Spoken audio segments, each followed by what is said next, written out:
Good evening.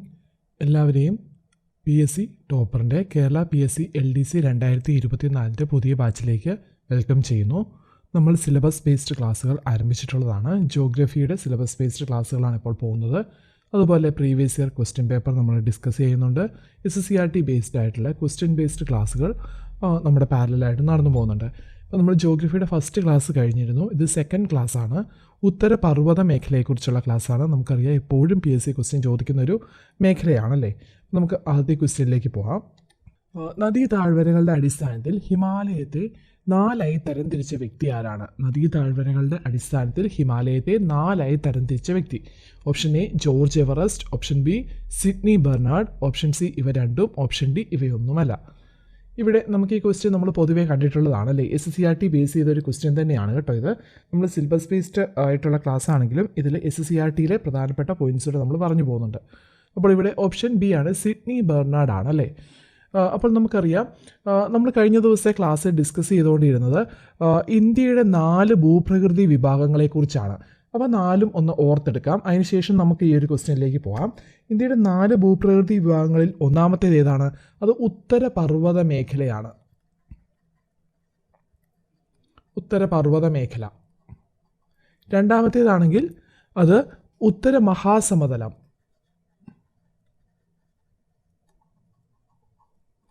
മൂന്നാമത്തേത് ഉപദ്വീപീയ പീഠഭൂമി. ഇത് കഴിഞ്ഞ ദിവസം നമ്മൾ ക്ലാസ്സിൽ പറഞ്ഞതാണ്. എന്നാലും ഈ ഒരു ക്വസ്റ്റ്യൻ നമ്മൾ ക്വസ്റ്റ്യനിലേക്ക് കടക്കുമ്പോൾ ഈ ഒരു ബേസിക് ആയിട്ടുള്ള കാര്യം ഒന്നുകൂടി ഒന്ന് റീകളക്ട് ചെയ്ത് വെക്കുന്നത് നല്ലതാണ്. നാലാമത്തേത് തീര സമതലങ്ങളും ദ്വീപുകളും. ഇതൊക്കെ നമുക്കറിയാവുന്നതാണല്ലോ. ഉത്തരപർവ്വത മേഖല, ഉത്തര മഹാസമതലം, ഉപദ്വീപീയ പീഠഭൂമി, തീര സമതലങ്ങൾ, ദ്വീപുകൾ. അതിൽ ഉത്തരപർവ്വത മേഖലയാണ് നമ്മളിപ്പോൾ ഡിസ്കസ് ചെയ്ത് വരുന്നത്. ഉത്തരപർവ്വത മേഖലയെ തന്നെ നമുക്കറിയാം അവിടെയുള്ള ഈ പറയുന്ന പർവ്വത നിരകളുടെ ഉയരത്തിൻ്റെ അടിസ്ഥാനത്തിൽ അതിനെ 3 വിഭാഗങ്ങളായിട്ട് തരംതിരിച്ചിട്ടുണ്ട് അല്ലേ. അതാണ് ഹിമാലയം, ട്രാൻസ് ഹിമാലയം, പൂർവാചൽ അഥവാ ഈസ്റ്റേൺ ഹിൽസ് പറയുന്നത്. ഹിമാലയം, ട്രാൻസ് ഹിമാലയം, പൂർവാചൽ. ഈ ഹിമാലയത്തിലാണ് നമ്മൾ വീണ്ടും 3 ഡിവിഷൻ പറയുന്നത് അല്ലേ. ഈ ഹിമാലയത്തിലെ പ്രധാന പർവ്വതനിരകളാണ് ഏത്? ഹിമാദ്രി, ഹിമാചൽ, സിവാലിക്. ഇത്രയും കാര്യങ്ങളാണ് കഴിഞ്ഞ ദിവസം നമ്മൾ ഈ ഒരു ഉത്തരപർവ്വത മേഖലയെക്കുറിച്ച് പറഞ്ഞത്. ഉത്തരപർവ്വത മേഖലയെ ഹിമാലയം, ട്രാൻസ് ഹിമാലയം, പൂർവാചൽ എന്നിങ്ങനെ 3ആയി തരംതിരിച്ചിട്ടുണ്ട്. ഈ ഹിമാലയത്തെ തന്നെ 3ആയിട്ട് തരംതിരിച്ചിട്ടുണ്ട്. അതാണ് നമ്മുടെ ഹിമാദ്രി, ഹിമാചൽ, സിവാലിക്. ഇത് ബേസിക് ആയിട്ട് അറിഞ്ഞു വെക്കേണ്ട കാര്യങ്ങളാണ്. ഇത് അറിഞ്ഞാൽ മാത്രമേ നമുക്ക് ക്ലാസ് പറയുന്ന കാര്യങ്ങൾ മനസ്സിലാകത്തുള്ളൂ. SSCRTയിലൊക്കെ നമ്മൾ നന്നായിട്ട് പറഞ്ഞു പോകുന്ന കാര്യങ്ങളാണ്.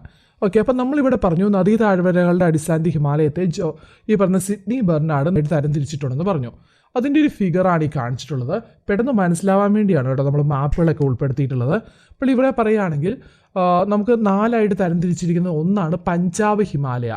ആദ്യത്തേതാണത് പഞ്ചാബ് ഹിമാലയാണ്. ഇനി പഞ്ചാബ് ഹിമാലയയുടെ കാര്യം പറയുകയാണെങ്കിൽ അത് ഏത് 2 നദികളുടെ ഇടയിലാണ്?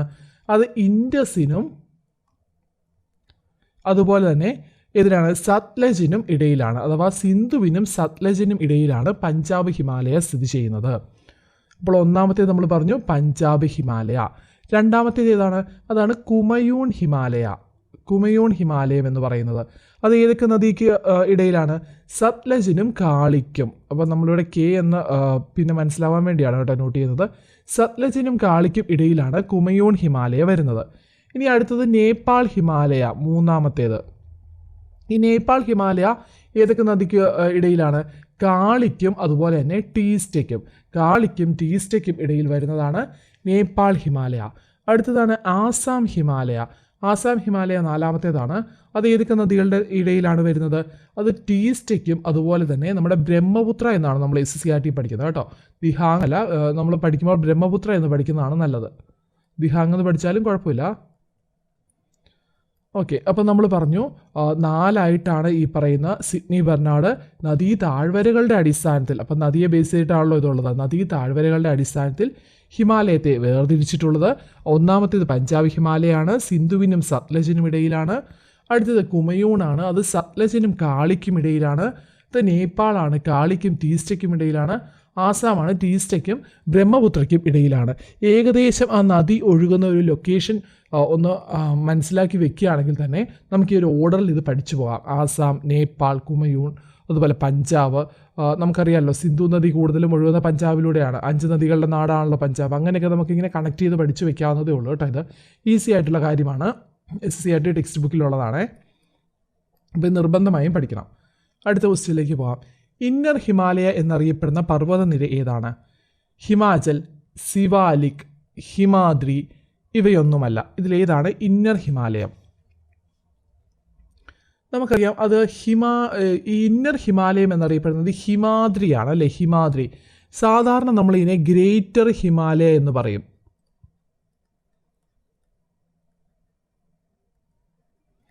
ഗ്രേറ്റർ ഹിമാലയ എന്നറിയപ്പെടുന്ന ഹിമാദ്രി തന്നെയാണ് ഇന്നർ ഹിമാലയ എന്നും അറിയപ്പെടുന്നത്. നമ്മൾ പറഞ്ഞു ഹിമാലയത്തെ 3ആയി തരംതിരിക്കുകയാണ്. അതാണ് ഈ പറഞ്ഞ ഹിമാദ്രി, ഹിമാചൽ, സിവാലിക് എന്ന് പറയുന്നത്. അപ്പോൾ ഹിമാദ്രിയുടെ കാര്യമാണ് പറഞ്ഞത്. അത് ഗ്രേറ്റർ ഹിമാലയ അഥവാ ഇന്നർ ഹിമാലയ എന്നറിയപ്പെടുന്നു. അതായത് ഹിമാലയത്തിലെ ഏറ്റവും ഉയരം കൂടിയ, നമ്മൾ ഈ ഓർഡർ പഠിക്കുമ്പോൾ എപ്പോഴും ഹിമാദ്രി, ഹിമാചൽ, സിവാലിക് എന്നല്ലേ പഠിക്കുന്നത്. ഏറ്റവും ഉയരം കൂടിയ പർവ്വതനിരയാണ് ഹിമാദ്രി. ഏറ്റവും ഹയസ്റ്റ് ആണ്, ഉയരം കൂടിയതാണ്. അതുപോലെ തന്നെ ഹിമാലയത്തിൻ്റെ നട്ടെൽ എന്നറിയപ്പെടുന്ന ഏതാണത്? ഹിമാദ്രിയാണ്. അപ്പോൾ ഏറ്റവും ഉയരം കൂടിയത് ഹിമാലയത്തിൻ്റെ നട്ടെൽ എന്നൊക്കെ അറിയപ്പെടുന്ന ഹിമാദ്രിയാണല്ലേ. അതുപോലെ നമുക്ക് മനസ്സിലാക്കി വയ്ക്കാം, ഹിമാലയത്തിൻ്റെ ഏറ്റവും വടക്കായി സ്ഥിതി ചെയ്യുന്ന ഹിമാദ്രിയാണ്. തെക്കുവശത്താണ് നമ്മൾ സിവാലിക്ക് വരുന്നത്. ഏറ്റവും വടക്കായിട്ട് സ്ഥിതി ചെയ്യുന്നത് ഹിമാദ്രിയാണ്. നോർത്തേൺ ആയിട്ട് സ്ഥിതി ചെയ്യുന്നത് അത് ഹിമാദ്രിയാണ്. അതൊന്ന് അറിഞ്ഞു വെക്കണം. അപ്പോൾ ഹിമാദ്രിയുടെ ശരാശരി ഉയരം എത്രയായിരിക്കും? അത് ഏകദേശം 6000 മീറ്ററിന് മുകളിലാണ് കേട്ടോ. 6000 മീറ്ററിന് മുകളിലാണ് ഹിമാദ്രിയുടെ ശരാശരി ഉയരം. അതൊന്ന് അറിഞ്ഞു വെക്കണം. പിന്നെ ലോകത്തിലെ ഏറ്റവും ഉയരം കൂടിയ ഒരു കൊടുമുടിയാണല്ലോ മൗണ്ട് എവറസ്റ്റ്. അത് സ്ഥിതി ചെയ്യുന്നത് എവിടെയാണ്? അത് ഹിമാദ്രിയിലാണ്. അപ്പോൾ മൗണ്ട് എവറസ്റ്റ് സ്ഥിതി ചെയ്യുന്നത് എവിടെയാണ്? ലോകത്തിലെ ഏറ്റവും ഉയരം കൂടിയ പർവ്വതയായ മൗണ്ട് എവറസ്റ്റ്, അല്ലെങ്കിൽ കൊടുമുടിയായ മൗണ്ട് എവറസ്റ്റ് അതെവിടെയാണ് സ്ഥിതി ചെയ്യുന്നത്? ഹിമാദ്രിയിലാണ്. ലോകത്തിലെ ഏറ്റവും ഉയരം കൂടിയ പർവ്വതനിര എന്ന് ചോദിച്ചാൽ അത് ഹിമാലയമാണ്. ഏറ്റവും ഉയരം കൂടിയ കൊടുമുടി എന്ന് ചോദിച്ചാൽ അത് മൗണ്ട് എവറസ്റ്റ് ആണ്. അത് ഹിമാദ്രിയിലാണ് സ്ഥിതി ചെയ്യുന്നത്. മൗണ്ട് എവറസ്റ്റിൻ്റെ ഉയരം എത്രയാണ് എന്ന് ചോദിച്ചാൽ 8848 മീറ്റർ എന്ന് പറയാം അല്ലേ. മൗണ്ട് എവറസ്റ്റിൻ്റെ ഉയരം 8848 മീറ്റർ ആണ്.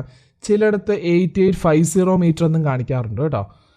ഇനി മൗണ്ട് എവറസ്റ്റ് സ്ഥിതി ചെയ്യുന്നത് എവിടെയാണ്? അത് നേപ്പാളിലാണ്. അതൊക്കെ നമുക്കറിയാവുന്ന കാര്യമാണ്. അപ്പോൾ നമ്മൾ പറഞ്ഞു ഇന്നർ ഹിമാലയം അഥവാ ഗ്രേറ്റർ ഹിമാലയം എന്നറിയപ്പെടുന്നത് ഹിമാദ്രിയാണ്. ഹിമാലയത്തിലെ ഏറ്റവും ഉയരം കൂടിയ കൊടുമുടിയാണ്. ഹിമാലയത്തിൻ്റെ നട്ടെല്ലാണ്. ഹിമാലയത്തിലെ ഏറ്റവും നോർത്തേണായി കാണപ്പെടുന്ന ഈ പറയുന്ന പർവ്വതനിരകൾക്കാണ് ഹിമാദ്രി എന്ന് പറയുന്നത്. 6000 മീറ്ററിന് മുകളിലാണ് ഉയരം വരുന്നത്. മൗണ്ട് എവറസ്റ്റ് സ്ഥിതി ചെയ്യുന്ന ലോകത്തിലെ ഏറ്റവും ഉയരം കൂടിയ കൊടുമുടിയായ മൗണ്ട് എവറസ്റ്റ് ഹിമാദ്രി പർവ്വതനിരയിലാണ് സ്ഥിതി ചെയ്യുന്നത് എന്ന് ഓർത്ത് വയ്ക്കുക. അപ്പോൾ ഹിമാലയം എന്ന് പറയുന്ന പർവ്വതനിരയാണ് 3 പർവ്വതനിരകളായിട്ട് ഉയരത്തിൻ്റെ അടിസ്ഥാനത്തിൽ തരംതിരിച്ചിരിക്കുന്നത്. ഏറ്റവും ബേസിക് ആയിട്ടുള്ള കാര്യമാണ്. അതുകൊണ്ടാണ് റിപ്പീറ്റ് ചെയ്ത് പറയുന്നത്. മനസ്സിലാക്കി പോകണം. എത്ര പഠിച്ചാലും നമുക്ക് കൺഫ്യൂഷൻ ഉണ്ടാവുന്നതാണ്.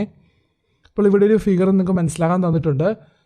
ഇത് ഗ്രേറ്റർ ഹിമാലയ ഹിമാദ്രി, അതിനുശേഷം ലെസ്സർ ഹിമാലയ അതാണ് നമ്മുടെ ഈ പറയുന്ന ഹിമാചൽ, സിവാലിക്ക് ഏറ്റവും സദേൺ മോസ്റ്റ് ആയിട്ട് വരുന്ന സിവാലിക്കാണ്. അത്രയും കാര്യങ്ങളൊന്ന് അറിഞ്ഞു വയ്ക്കാം.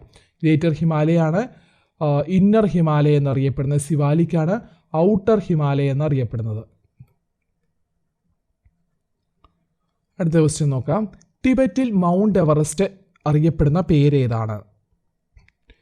ഇവിടെ ഓപ്ഷൻസ് ഉണ്ട്. സാഗർമാത, ചോമോലുങ്മ, ഡാബ്സങ് ഇവയൊന്നുമല്ല.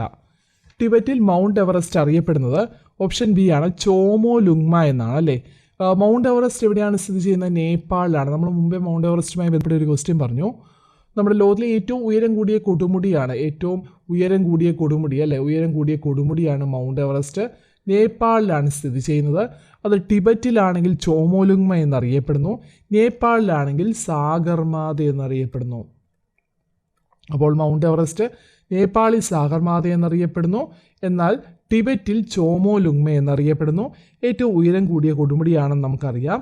അത്രയും കാര്യങ്ങളൊന്ന് അറിഞ്ഞു വയ്ക്കുക. പിന്നെ ഹിമാദ്രി പർവ്വതനിരയിലാണ് സ്ഥിതി ചെയ്യുന്നത് അല്ലേ, അതും അറിഞ്ഞു വയ്ക്കുക. ഇനി ഈ ഹിമാദ്രി പർവ്വതനിരയിൽ സ്ഥിതി ചെയ്യുന്ന ഒരു കൊടുമുടിയാണ് നമ്മുടെ മൗണ്ട് എവറസ്റ്റ് എന്ന് പറഞ്ഞു. വേറെ ഏതൊക്കെയുണ്ട് ഈ ഹിമാദ്രി മലനിരയിൽ അല്ലെങ്കിൽ പർവ്വതനിരയിൽ സ്ഥിതി ചെയ്യുന്നത്? അത് ജസ്റ്റ് ഒന്ന് അറിഞ്ഞു വെക്കണം. അത് കാഞ്ചൻജംഗ ഹിമാദ്രിയിലാണ് സ്ഥിതി ചെയ്യുന്നത് കേട്ടോ. കാഞ്ചൻജംഗയുണ്ട്, അതുപോലെ അന്നപൂർണയുണ്ട്, അതുപോലെ നങ്ക പർവ്വതം. ഓക്കെ, ഇതൊക്കെ എവിടെയാണ് സ്ഥിതി ചെയ്യുന്നത്? നമ്മുടെ ഈ പറയുന്ന ഹിമാദ്രിയിലാണ്. ഹിമാദ്രി പർവ്വതനിരയിൽ മൗണ്ട് എവറസ്റ്റ് ഉണ്ട്, ലോകത്തിലെ ഏറ്റവും ഉയരം കൂടിയ കൊടുമുടിയാണ്. കാഞ്ചൻജംഗയാണെങ്കിൽ എന്താണ്? ലോകത്തിലെ ഏറ്റവും ഉയരം കൂടിയ 3ാമത്തെ കൊടുമുടിയാണ് അല്ലേ. അതുപോലെ അന്നപൂർണ, നങ്ക പർവ്വതം ഇതൊക്കെ സ്ഥിതി ചെയ്യുന്ന ഹിമാദ്രി പർവ്വതനിരയിലാണ്. അതൊന്ന് അറിഞ്ഞു വെക്കണം. ഇനി ഈ കാഞ്ചൻജംഗയുമായി ബന്ധപ്പെട്ട ഒരു ക്വസ്റ്റ്യൻ എപ്പോഴും പൊതുവായി കാണുന്നത്, പൂർണ്ണമായും ഇന്ത്യയിൽ സ്ഥിതി ചെയ്യുന്ന ഏറ്റവും ഉയരം കൂടിയ കൊടുമുടി ഏതാണ്? പൂർണ്ണമായും ഇന്ത്യയിൽ സ്ഥിതി ചെയ്യുന്ന ഏറ്റവും ഉയരം കൂടിയ കൊടുമുടി ഏതാണെന്ന് ചോദിച്ചാൽ അത് കാഞ്ചൻജംഗയാണ്. അതൊന്ന് ഓർത്ത് വെക്കുക കേട്ടോ. ഓക്കെ, അടുത്ത ക്വസ്റ്റ്യൻ നോക്കാം. ഹിമാദ്രി മലനിരയിൽ സ്ഥിതി ചെയ്യുന്ന പർവ്വതനിര ഏതാണ്? Option A Kanchenjunga, B Annapurna, C Nanga പർവ്വതം, ഓപ്ഷൻ ഡി ഇവയെല്ലാം. ഞാൻ ഈ ക്വസ്റ്റ്യനായിട്ട് ബന്ധപ്പെട്ട കാര്യങ്ങൾ പറഞ്ഞു പോയായിരുന്നു, അറിയാതെ പറഞ്ഞു പോയതാണ്. അപ്പോൾ നമുക്കിവിടെ ആൻസർ ഏതാണ്? ഓപ്ഷൻ ഡി ഇവയെല്ലാമാണ് അല്ലേ. കാഞ്ചൻജംഗയുണ്ട്, അന്നപൂർണ, നങ്ക പർവ്വതം ഇതെല്ലാം ഹിമാദ്രിയിൽ സ്ഥിതി ചെയ്യുന്നതാണ്. അപ്പോൾ ഈ ക്വസ്റ്റ്യനായിട്ട് ബന്ധപ്പെട്ട് കണക്ട് ചെയ്ത് നമുക്ക് പഠിക്കാൻ പറ്റുന്ന കാര്യങ്ങൾ എന്താണ്? നമ്മുടെ ഈ പറഞ്ഞ ഹിമാദ്രി മലനിരയിൽ സ്ഥിതി ചെയ്യുന്ന കാഞ്ചൻജംഗ അത് എവിടെയാണ് സ്ഥിതി ചെയ്യുന്നത്? ഏത് സംസ്ഥാനത്താണ്? സിക്കിമിലാണ്. ഓക്കെ, ഇന്ത്യയിൽ പൂർണ്ണമായി ഇന്ത്യയിൽ സ്ഥിതി ചെയ്യുന്ന ഏറ്റവും ഉയരം കൂടിയ കൊടുമുടിയായ കാഞ്ചൻജംഗ സിക്കിമിലാണ്. ഏകദേശം കാഞ്ചൻജംഗയുടെ ഉയരം എത്രയാണ്? അത് 85-86 എന്നാണ് നമ്മൾ നേരത്തെ പഠിച്ചുകൊണ്ടിരുന്നത്. 8586 മീറ്റർ ആണ്. എന്നാൽ നമ്മുടെ SCRT ബുക്കുകളിലൊക്കെ അത് എത്രയാണ്? 8598 ആണ് കേട്ടോ. 8598 ആണ്. ഓക്കെ, അപ്പോൾ അതൊന്ന് ഓർത്ത് വയ്ക്കുക. 8598 SCRT ബുക്ക് അനുസരിച്ച് 8598 ആണ്. അതാണ് നമ്മുടെ കാഞ്ചൻജംഗയുടെ ഉയരം. കാരണം പൂർണ്ണമായും ഇന്ത്യയിൽ സ്ഥിതി ചെയ്യുന്ന ഏറ്റവും ഉയരം കൂടിയ കൊടുമുടിയായ കാഞ്ചൻജംഗയുടെ ആ ഒരു പോയിന്റ് ഉള്ളത് കൊണ്ട് തന്നെ ഈ ഒരു ക്വസ്റ്റ്യൻ ചോദിക്കാം. അപ്പോൾ സിക്കിമിൽ സ്ഥിതി ചെയ്യുന്ന കാഞ്ചൻജംഗയുടെ ഉയരം 8598 ആണ്. അതൊന്ന് അറിഞ്ഞു പോവുക. ഇനി നമ്മൾ പറഞ്ഞു നമ്മുടെ അന്നപൂർണ പർവ്വതം സ്ഥിതി ചെയ്യുന്നത് എവിടെയാണ്? അത് നേപ്പാളിലാണ്. അന്നപൂർണ സ്ഥിതി ചെയ്യുന്നത് എവിടെയാണ്? നേപ്പാളിലാണ്. ഇനി നങ്ക പർവ്വതം സ്ഥിതി ചെയ്യുന്നതോ? അത് ജമ്മു ആൻഡ് കാശ്മീരിലാണ്. ഇന്ത്യയിലെ ജമ്മു ആൻഡ് കാശ്മീരിലാണ് നങ്ക പർവ്വതം സ്ഥിതി ചെയ്യുന്നത്. ഓക്കെ, അപ്പോൾ ഹിമാദ്രിയിലെ പ്രധാന കൊടുമുടിയായ മൗണ്ട് എവറസ്റ്റിൻ്റെ കാര്യം പറഞ്ഞു, കാഞ്ചൻജംഗയുടെ കാര്യം പറഞ്ഞു, അന്നപൂർണയുടെ കാര്യം പറഞ്ഞു, നങ്ക പർവ്വതത്തിൻ്റെ കാര്യം പറഞ്ഞു. ഇനി അതുപോലെ ഹിമാദ്രിയിലുള്ളതാണ് നന്ദാദേവി. നങ്ക പർവ്വതവും നന്ദാദേവിയും ഹിമാദ്രിയിലാണ്. നന്ദാദേവി എവിടെയാണ്? അത് ഉത്തരാഖണ്ഡിലാണ് കേട്ടോ. ഉത്തരാഖണ്ഡ്, നന്ദാദേവി ഉത്തരാഖണ്ഡിലാണ്. അപ്പോൾ ഇതെല്ലാം ഇമ്പോർട്ടൻ്റ് ആണ്. ഹിമാദ്രി മലനിരയിൽ സ്ഥിതി ചെയ്യുന്ന പർവ്വതനിരകളാണ് മൗണ്ട് എവറസ്റ്റ്, കാഞ്ചൻജംഗ, അന്നപൂർണ, നങ്ക പർവ്വതം, നന്ദാദേവി. കാഞ്ചൻജംഗ സിക്കിമിലാണ്, അന്നപൂർണയാണെങ്കിൽ അത് നേപ്പാളിലാണ്, നങ്ക പർവ്വതം ജമ്മു ആൻഡ് കാശ്മീരിലാണ്, നന്ദാദേവി ആണെങ്കിൽ ഉത്തരാഖണ്ഡിലാണ്. ഇവിടെ അത്യാവശ്യം നമുക്ക് ആ ഒരു സ്റ്റേറ്റ് പഠിക്കാൻ വേണ്ടി കാണിച്ചേക്കുന്നതാണ് ഈ ഒരു മാപ്പ്. അപ്പം നമ്മൾ ഏതൊക്കെയാണ് പറഞ്ഞത്? അന്നപൂർണ പറഞ്ഞല്ലേ. അന്നപൂർണ സ്ഥിതി ചെയ്യുന്നത് എവിടെയാണ്? അത് നേപ്പാളിലാണ്. മൗണ്ട് എവറസ്റ്റ് നേപ്പാളിലാണ്. കാഞ്ചൻജംഗ സിക്കിമിലാണ് അല്ലേ. അതുപോലെ നമുക്ക് ഉത്തരാഖണ്ഡിൽ നന്ദാദേവി ഉണ്ട്, അതവിടെ കാണിച്ചിട്ടില്ല. അപ്പോൾ ഇത്രയും ഏകദേശം ഒന്ന് ആ ഒരു ലൊക്കേഷനൂടെ മനസ്സിലാക്കി വെക്കാൻ വേണ്ടിയാണ് കേട്ടോ ഇത് കാണിച്ചിട്ടുള്ളത്. ജസ്റ്റ് ഒന്ന് മനസ്സിലാക്കി പോവാം. അടുത്ത ക്വസ്റ്റ്യൻ നോക്കാം. ഗ്രേറ്റ് ഹിമാലയൻ നാഷണൽ പാർക്ക് സ്ഥിതി ചെയ്യുന്നത് എവിടെയാണ്? ഓപ്ഷൻ എ ലാഹുൽ സ്പിതി എന്നാണ്. ലാഹുൽ സ്പിതി താഴ്വര. ഓപ്ഷൻ ബി കുളു താഴ്വര. Option C Kashmiri Valley. Option D Kullu Valley. ഇത് ഓപ്ഷൻ ബിയും ഡിയും സെയിം ആയിപ്പോയി. ഓപ്ഷൻ ബി ആണ് കുളു താഴ്വരയാണ് കേട്ടോ. ഈ കുളു താഴ്വര എവിടെയാണ് സ്ഥിതി ചെയ്യുന്നത്? അത് ഹിമാചലിലാണ്. അപ്പോൾ ഹിമാലയത്തെ 3ആയി തരംതിരിച്ചിരിക്കുന്ന കാര്യം പറഞ്ഞു. ഹിമാദ്രിയുമായി ബന്ധപ്പെട്ട എല്ലാ കാര്യങ്ങളും നമ്മൾ പഠിച്ചു. അതിനുശേഷമാണ് നമ്മുടെ ഹിമാചൽ, അതിനുശേഷമാണ് സിവാലിക്. അല്ലെങ്കിൽ ഹിമാചലുമായി ബന്ധപ്പെട്ട കാര്യങ്ങളാണ് പറയുന്നത്. ഹിമാചലിലാണ് ഈ കുളു താഴ്വര സ്ഥിതി ചെയ്യുന്നത്. അതുപോലെ ഗ്രേറ്റ് ഹിമാലയൻ നാഷണൽ പാർക്ക് സ്ഥിതി ചെയ്യുന്നത്. ഈ ഹിമാചലിൻ്റെ പ്രത്യേകത അവിടെയാണ് കൂടുതലായിട്ടും നമ്മുടെ ഈ പറയുന്ന ടൂറിസ്റ്റ് സ്പോട്ടുകളൊക്കെ സ്ഥിതി ചെയ്യുന്നത് അല്ലേ. ഹിമാലയവുമായി ബന്ധപ്പെട്ട ടൂറിസ്റ്റ് സ്പോട്ടുകളൊക്കെ, അതായത് നമ്മുടെ കുളു, മണാലി, ഡൽഹൌസി, നൈനിറ്റാൾ, ഡാർജിലിംഗ്, അതുപോലെ ഷിംല, ഇതെല്ലാം സ്ഥിതി ചെയ്യുന്നത് എവിടെയാണ്? ഹിമാചലിലാണ്. അപ്പോൾ കുളു, മണാലിയൊക്കെ നമ്മൾ പൊതുവായിട്ട് കേൾക്കുന്നതാണ് അല്ലേ. കുളു ഉണ്ട്, മണാലി, അതുപോലെ ഷിംല, നൈനിറ്റാൾ, ഡൽഹൌസി, ഡാർജിലിംഗ്, ഇതെല്ലാം സ്ഥിതി ചെയ്യുന്നത് എവിടെയാണത്? ഹിമാചലിലാണ്. അതൊന്ന് ജസ്റ്റ് ഒന്ന് അറിഞ്ഞു വെച്ചാൽ മതി. അതുപോലെ നമ്മൾ അറിഞ്ഞു വെക്കേണ്ടത് ഹിമാചലിലെ പ്രധാനപ്പെട്ട പർവ്വതനിരകൾ, അത് പീർ പഞ്ചലുണ്ട് കേട്ടോ, അത് കുറച്ചേ ഉള്ളൂ. പീർ പഞ്ചൽ, അതുപോലെ തന്നെ ദൗലധാർ. പീർ പഞ്ചൽ, ദൗലധാർ, അത് രണ്ടുമാണ് ഈ പറയുന്ന ഹിമാലയത്തിൻ്റെ രണ്ടാമത്തെ ഡിവിഷനായ ഹിമാചലിൽ കുറവാണ് ഈ പറയുന്ന പർവ്വതനിരകൾ, കൂടുതലും സുഖവാസ കേന്ദ്രങ്ങളാണുള്ളത്. അപ്പോൾ പീർ പഞ്ചൽ അതുപോലെ ദൗലധാർ സ്ഥിതി ചെയ്യുന്നത് ഹിമാചലിലാണ്. ഹിമാദ്രിയുടെ കാര്യത്തിൽ നമ്മൾ പറഞ്ഞിരുന്നു തൊട്ട് മുമ്പത്തെ ക്വസ്റ്റ്യൻ. മൗണ്ട് കേറ്റു ഉണ്ട്, അതുപോലെ തന്നെ ഏതാണ് നമ്മുടെ നങ്ക പർവ്വതമുണ്ട്, അതുപോലെ അന്നപൂർണ പർവ്വതമുണ്ട്, മൗണ്ട് കേറ്റു അല്ല, മൗണ്ട് എവറസ്റ്റ് ആണ് കേട്ടോ, മിസ്റ്റേക്ക് പറ്റിയതാണ്. മൗണ്ട് എവറസ്റ്റ് ഉണ്ട്, അതുപോലെ തന്നെ നങ്ക പർവ്വതമുണ്ട്, നന്ദാദേവിയുണ്ട്, അന്നപൂർണയുണ്ട്, അതൊക്കെ ഈ കാഞ്ചൻജംഗയുണ്ട്, അതൊക്കെ ഈ പറയുന്ന ഹിമാദ്രിയിലാണ് നമ്മൾ പറഞ്ഞായിരുന്നു.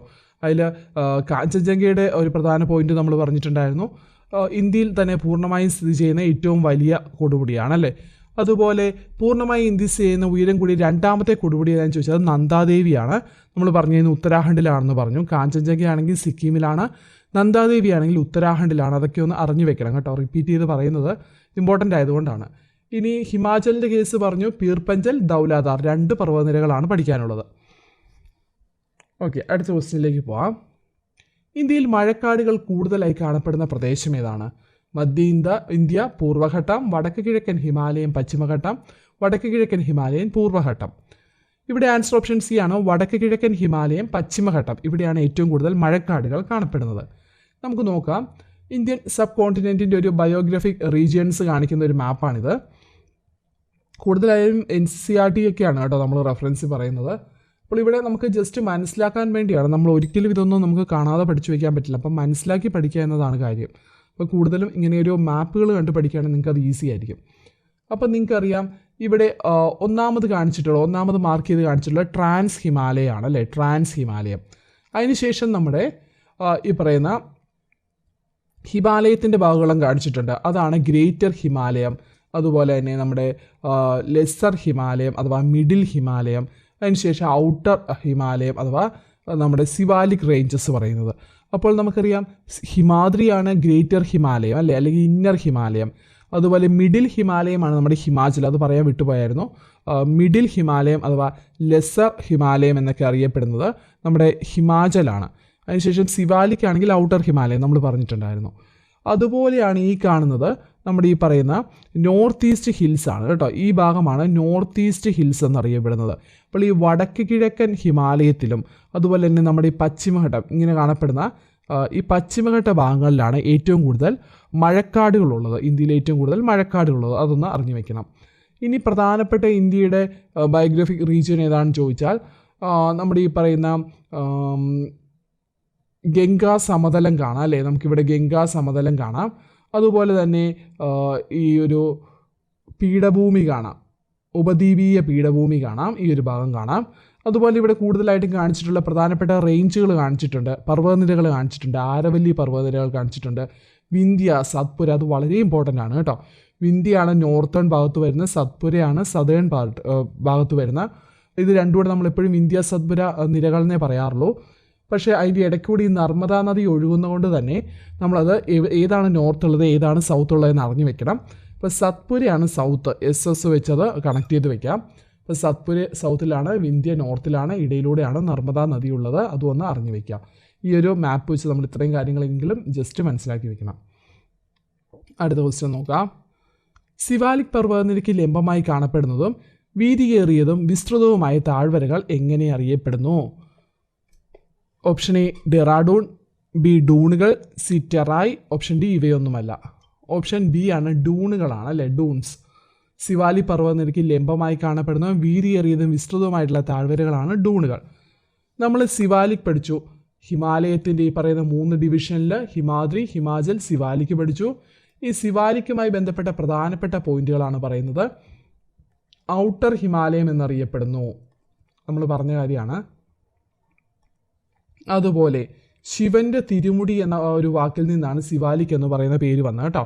ശിവന്റെ തിരുമുടി, അതിൻ്റെ അർത്ഥം എന്ന് വെച്ചാൽ സിവാലിക് എന്നാണ്. സിവാലിക്കിൻ്റെ അർത്ഥമാണ് ശിവന്റെ തിരുമുടി, അതൊന്ന് അറിഞ്ഞു വെക്കുക. കൂടുതലായിട്ട് ഈ ഒരു പ്രദേശത്തിൻ്റെ പ്രത്യേകത ഭൂകമ്പങ്ങൾ, ഉരുൾപൊട്ടലൊക്കെ കൂടുതലായി കാണപ്പെടുന്ന ഇവിടെയാണ് കേട്ടോ. സിവാലിക്കിൽ കൂടുതലായിട്ട് എർത്ത് അതുപോലെ തന്നെ ഉരുൾപൊട്ടലൊക്കെ കാണുന്നുണ്ട്.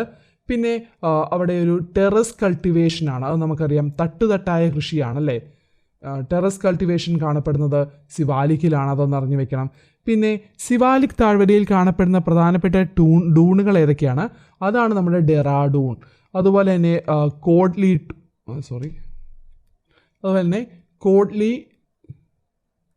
ഡൂൺ, അതുപോലെ പട്ലി ഡൂൺ. ഒന്നും എല്ലാം പേര് പഠിച്ചില്ലെങ്കിലും കുഴപ്പമില്ല, എന്നാലും ഒന്ന് അറിഞ്ഞു വെക്കാം. ഡെറാഡൂൺ, കോഡ്ലി ഡൂൺ, പട്ലി ഡൂൺ, ഇതൊക്കെയാണ് സിവാലിക്കിലെ പ്രധാനപ്പെട്ട ഡൂണുകൾ. പിന്നെ നെല്ല്, ഉരുളക്കിഴങ്ങ്, അതുപോലെ ചോളമൊക്കെ കൃഷി ചെയ്യുന്നത് ഈ സിവാലിക്കിലെ പ്രധാന കൃഷി രീതികളാണെന്ന് പറയാം. നെല്ലുണ്ട്, അതുപോലെ ഉരുളക്കിഴങ്ങ്, ചോളം, ഇതൊക്കെയാണ് സിവാലിക്കിലെ പ്രധാനപ്പെട്ട കൃഷി രീതികൾ. അത്രയും കാര്യങ്ങളൊന്ന് സിവാലിക്കുമായി ബന്ധപ്പെട്ട് അറിഞ്ഞു വയ്ക്കണേ. അടുത്ത ക്വസ്റ്റ്യൻ, ലാൻഡ് ഓഫ് പാസ് എന്നറിയപ്പെടുന്നത് ഏതാണ്? കുളു, സിവാലിക്, സിയാച്ചിൻ, ലഡാക്ക്. ഓപ്ഷൻ ഡി ആണ്, ലഡാക്ക് ആണ് ലാൻഡ് ഓഫ് പാസസ് അല്ലേ. എന്താണ് ഈ പാസുകൾ അഥവാ ചുരങ്ങൾ? വളരെ ഇമ്പോർട്ടൻ്റ് ആണ്, മിക്കവാറും ക്വസ്റ്റ്യൻസ് ചോദിക്കാറുള്ളതാണല്ലോ ഈ ഒരു പാർട്ടിൽ നിന്ന്. അപ്പോൾ നമുക്കറിയാം, ഉയരമേറിയ പർവ്വതനിരകൾക്ക് കുറുകെ മുറിച്ച് കിടക്കുന്നതിന് അനുയോജ്യമായ പ്രകൃതിദത്ത വിടവുകളാണ് ഈ പാസുകൾ എന്നറിയപ്പെടുന്നത്. അപ്പോൾ ഉയരമേറിയ പർവ്വതനിരയ്ക്ക് കുറുകെ മുറിച്ച് കിടക്കാൻ വേണ്ടിയുള്ള പ്രകൃതിദത്തമായിട്ടുള്ള വിടവുകളെ നമ്മൾ എന്ത് പറയുന്നു? പാസുകൾ എന്ന് പറയുന്നു. ഈ പാസുകളുടെ ലാൻഡ് ഓഫ് പാസസ് എന്നറിയപ്പെടുന്നത് ലഡാക്ക് ആണ് അല്ലേ. അതൊന്ന് അറിഞ്ഞു വെക്കണം കേട്ടോ. പിന്നെ ഇന്ത്യൻ ഉപഭൂഖണ്ഡത്തിലെ പ്രധാനപ്പെട്ട ചുരങ്ങൾ ഏതൊക്കെയാണ്? അതാണ് നമ്മുടെ ഖൈബർ ചുരം. ഇന്ത്യൻ സബ് കോണ്ടിനെന്റിലെയാണ് പറയുന്നത്. ഖൈബർ ചുരമുണ്ട്, അതുപോലെ ബോലാൻ ചുരം, അത് പാകിസ്ഥാനിലാണ് ഇവിടെ സ്ഥിതി ചെയ്യുന്നത്. ഈ ഖൈബർ ചുരമാണെങ്കിൽ പാകിസ്ഥാനെയും അഫ്ഗാനിസ്ഥാനെയും ബന്ധിപ്പിക്കുന്നതാണ്. ബോലാൻ ചുരം പാകിസ്ഥാനിലാണ് സ്ഥിതി ചെയ്യുന്നത്. വളരെ ഇമ്പോർട്ടൻ്റ് ആണ് ഖൈബറും ബോലാനും. ഓക്കെ, അടുത്ത ക്വസ്റ്റ്യൻ നോക്കാം. കുളു ലാഹുൽ സ്പിതി താഴ്വരകളെ തമ്മിൽ ബന്ധിപ്പിക്കുന്ന ചുരം ഏതാണ്? Option A Jelepla, option B Khardungla, option C Rohtang, option D Shipkila. അങ്ങനെ 4 ഓപ്ഷൻസ് ആണ് തന്നിട്ടുള്ളത്. കുളു ലാഹുൽ സ്പിതി താഴ്വരകളെ തമ്മിൽ ബന്ധിപ്പിക്കുന്നത് റോഹ്തങ് പാസ് ആണ്, ഓപ്ഷൻ സി ആണ്. അപ്പോൾ നമ്മൾ പാസുകളുമായി ബന്ധപ്പെട്ട് പഠിക്കുമ്പോൾ പ്രധാനപ്പെട്ട പാസുകൾ ഏതൊക്കെ പ്രദേശങ്ങളെ തമ്മിലാണ് കണക്ട് ചെയ്യുന്നതെന്ന് പഠിക്കണം. അതുപോലെ ഏത് സംസ്ഥാനത്തിലാണെന്നും പഠിച്ചു വേണം. നമുക്ക് നോക്കാം. നമ്മളിപ്പോൾ പഠിച്ചത് റോഹ്തങ് പാസ് ആണ് അല്ലേ. റോഹ്തങ് പാസ് ആണെങ്കിൽ അത് ഹിമാചൽ പ്രദേശിലാണ് അല്ലേ. റോഹ്തങ് പാസ് എവിടെയാണ്? ഹിമാചൽ പ്രദേശിലാണ്.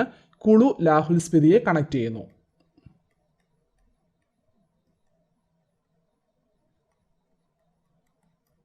ഇത് വളരെ ഇമ്പോർട്ടൻ്റ് ആണ്. അടുത്ത നമുക്ക് നോക്കാം, സോജില പാസ് എവിടെയാണെന്ന് നോക്കാം.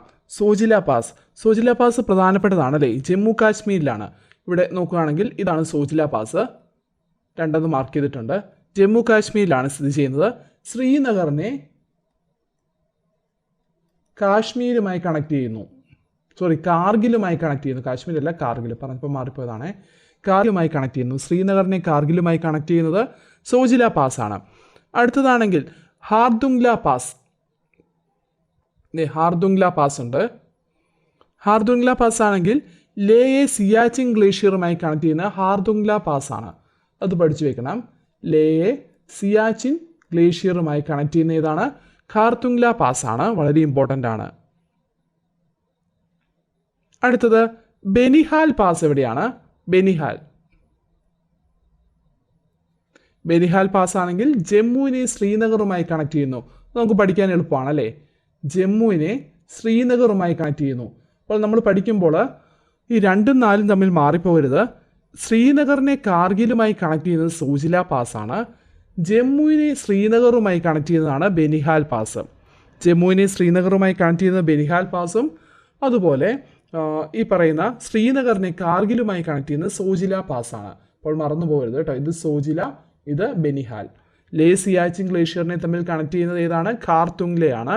അതും ഓർത്ത് വയ്ക്കണം. പിന്നെ പഠിച്ചതാണ് ഷിപ്കില പാസ് ആണെങ്കിൽ അത് ഹിമാചൽ പ്രദേശിലാണ് അല്ലേ. അപ്പോൾ ഇപ്പോൾ ബോർഡറിലാണ്. ഇപ്പോൾ ഹിമാചൽ പ്രദേശിനെ ടിബറ്റുമായി കണക്ട് ചെയ്യുന്നു.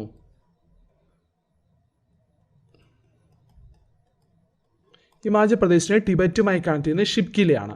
റോഹ്തങ് നമ്മൾ പറഞ്ഞിട്ടുണ്ട്, ആദ്യം പറഞ്ഞ റോഹ്തങ് ആള്, അത് ഈ പറയുന്ന കുളു ലാഹുൽ സ്പിതിയെ കണക്ട് ചെയ്യുന്നു. അടുത്തത് നമ്മൾ രണ്ടാമത് പറഞ്ഞ സോജിലയാണ്, ശ്രീനഗറിനെ കാർഗിലുമായി കണക്ട് ചെയ്യുന്നു. മൂന്നാമത്തേത് നമ്മൾ പറഞ്ഞത് ഏതാണ്? നമ്മുടെ കാർത്തുങ്ലയാണ്. കാർത്തുങ്ലയാണെങ്കിൽ ലേ സിയാച്ചിൻ ഗ്ലേസിയറിനെ തമ്മിൽ കണക്ട് ചെയ്യുന്നു. അടുത്ത് നമ്മൾ ഷിപ്കില പറഞ്ഞു. ഷിപ്കില അഞ്ചാമതാണ് പറഞ്ഞത്, നമ്മുടെ ഈ പറയുന്ന ഹിമാചൽ പ്രദേശിനെ ടിബറ്റുമായിട്ട്. നാലാമത് നമ്മൾ ബെനിഹാൽ പറഞ്ഞു. ബെനിഹാൽ ആണെങ്കിൽ എന്തിനൊക്കെയാണ് കണക്ട് ചെയ്യുന്നത്? ജമ്മുവിനെ ശ്രീനഗറുമായി കണക്ട് ചെയ്യുന്നു. വളരെ ഇമ്പോർട്ടൻ്റ് ആണ്. അടുത്ത ക്വസ്റ്റ്യൻ നോക്കാം. അരുണാചൽ പ്രദേശിനെ ടിബറ്റുമായി ബന്ധിപ്പിക്കുന്ന ചുരം ഏതാണ്? ബോംഡില, ബെനിഹാൽ, സോജില, നാദുല. ഇതിൽ 2 ക്വസ്റ്റ്യൻസ് നമ്മൾ ആൻസർ പറഞ്ഞു, മുമ്പേ ഡിസ്കസ് ചെയ്തായിരുന്നു. അപ്പോൾ നമുക്കറിയാം ഓപ്ഷൻ എ ആണ് ബോംഡില ചുരമാണ് അല്ലേ, അരുണാചൽ പ്രദേശിനെ ടിബറ്റുമായി ബന്ധിപ്പിക്കുന്നു. ഏതാണ് ബോംഡില?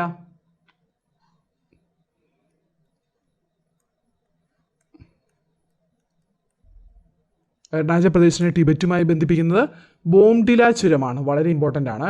അടുത്ത നമുക്ക് പഠിക്കേണ്ടത് ഇത് 2 പഠിക്കണം, നാദുലയും ജലപ്ലയും. നാദുല പാസ് വളരെ ഇമ്പോർട്ടൻ്റ് ആണ്, എല്ലാവർക്കും അറിയാം. സിക്കിമിനെ ടിബറ്റുമായി ബന്ധിപ്പിക്കുന്നത് നമ്മൾ ഏറ്റവും കോമൺ ആയിട്ട് പഠിക്കുന്നതാണ് അല്ലേ. അപ്പം നമ്മൾ ടിബറ്റുമായി ബന്ധിപ്പിക്കുന്ന കാര്യത്തിൽ 3 പാസുകൾ പഠിച്ചു. 1 സിക്കിം ടിബറ്റ് നാദുല, 2 അരുണാചൽ പ്രദേശ് ടിബറ്റ് നമ്മുടെ ബോംഡില, അതുപോലെ തന്നെ ഹിമാചൽ പ്രദേശ് ടിബറ്റ് ഷിപ്കില. ഇതെല്ലാം ഇമ്പോർട്ടൻ്റ് ആണ്. അടുത്ത് നമുക്ക് പഠിക്കേണ്ടത് ലിബുലേക്ക് പഠിക്കണം. ലിബുലേക്ക്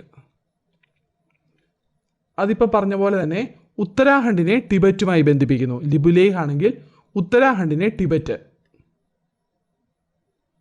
ജലപ്ല നമ്മൾ പറഞ്ഞില്ല. ഉത്തരാഖണ്ഡിനെ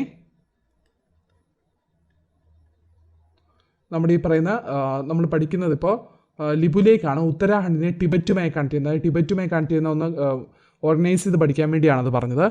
മൂന്നാമത്തെ ജലപ്ലെ ആണെങ്കിൽ സിക്കിമിനെ ലാസയുമായി കണക്ട് ചെയ്യുന്നതാണ്. സിക്കിമിനെ ലാസയുമായി കണക്ട് ചെയ്യുന്നു കേട്ടോ. അപ്പോൾ നമുക്ക് വേണമെങ്കിൽ പഠിക്കാം ലാസ ഐസ്ക്രീമിൽ വെള്ളമായിരുന്നു, അങ്ങനെയൊക്കെ പഠിക്കാം. സിക്കിമിനെ ലാസയുമായി കണക്ട് ചെയ്യുന്നത് ജലപ്ലയാണ്. അപ്പോൾ നമ്മൾ ടിബറ്റുമായി കണക്ട് ചെയ്യുന്ന കേസിൽ 4 പഠിച്ചു. 1 ഈ പറയുന്ന ഷിപ്കില ഹിമാചൽ പ്രദേശിനെ ടിബറ്റ്, 2 ലിബുലേക്ക് ഉത്തരാഖണ്ഡിനെ ടിബറ്റ്, 3 നാദുല സിക്കിമിനെ ടിബറ്റ്, 4 ബോംഡില അരുണാചൽ പ്രദേശിനെ ടിബറ്റുമായിട്ട് കണക്ട് ചെയ്യുന്നത്. ഇതെല്ലാം ഇമ്പോർട്ടൻ്റ് ആണ്. പിന്നെ നമ്മളിവിടെ പഠിച്ചതാണ് നമ്മുടെ ജലപ്ല സിക്കിമിനെ ലാസയുമായി കണക്ട് ചെയ്യുന്നതാണ്. അപ്പോൾ ഇത്രയുമാണ് നമ്മൾ ഈ പറയുന്ന പ്രധാനപ്പെട്ട ക്വസ്റ്റ്യൻസ് നമ്മൾ ഈ ഒരു ക്ലാസ്സിൽ ഡിസ്കസ് ചെയ്യുന്നത്. ഇതെല്ലാം ഇമ്പോർട്ടൻ്റ് ആയിട്ടുള്ള പാർട്ടാണ്. നമ്മുടെ ജോഗ്രഫി, ഇന്ത്യൻ ജോഗ്രഫി പഠിക്കുമ്പോൾ ഏറ്റവും ഇമ്പോർട്ടൻ്റ് ആയിട്ട് പഠിക്കേണ്ട ഭാഗമാണ്. അതുകൊണ്ടാണ് റിപ്പീറ്റ് ചെയ്ത് പറഞ്ഞു പോയത്. ക്ലാസ് അതുകൊണ്ട് കുറച്ച് നീളം കൂടുതലായിരിക്കും. അത് കുഴപ്പമില്ല, നിങ്ങളത് നോട്ട് ചെയ്ത് പഠിക്കുക. അതുപോലെ പുതിയ പുതിയ ക്ലാസ്സുകൾ ആവശ്യമാണെങ്കിൽ നിങ്ങൾ മറക്കാതെ തന്നെ കമൻറ്റ് ചെയ്യുക, വീഡിയോ ലൈക്ക് ചെയ്യുക, ഷെയർ ചെയ്യുക, സബ്സ്ക്രൈബ് ചെയ്യാനും മറക്കരുത്. നമുക്ക് അടുത്ത ക്ലാസ്സിൽ കാണാം. Thank you.